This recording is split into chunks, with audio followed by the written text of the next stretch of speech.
na ang buhay dito, Panginoon, ay panandalian lang. Hindi namin alam kung kailan, Panginoon, ang huling araw namin. At napakahirap, Panginoon, ang buhay dito. Na ultimo, Panginoon, ang pinakamayaman, pinakamatalino, at ang pinakamakapangyarihang tao sa mundo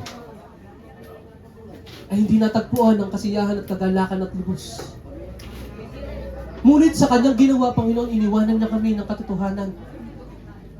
Na ang katotohanan ng pagkatakot sa iyo at pagsunod sa iyo, ang pagkilala sa iyong anak, ang simula, Panginoon, ng tunay na kahulugan ng buhay. Panginoon, lahat kami may pinagdadaanan at may pinaghihirapan. Ngunit sa gabing ito, Panginoon, ipaalala mo sa amin na hindi kami nag-iisa kung kikilalanin namin ang iyong anak, ang aming Panginoong Kristo, Panginoon, sa aming buhay.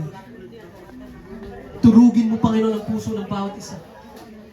At buuin mo ito, Panginoon, ng iyong pagmamahal. Magligtas ka, Panginoon, ng buong sambayanan, ng bawat mananampalataya ay maliligtas din.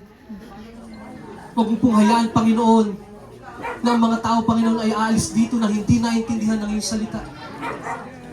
Maging makapangyarihan nawa ang iyong banal na Espiritu sa kanilang, Panginoon, upang dalhin sila sa iyong harapan, upang kilalanin ka, Panginoon,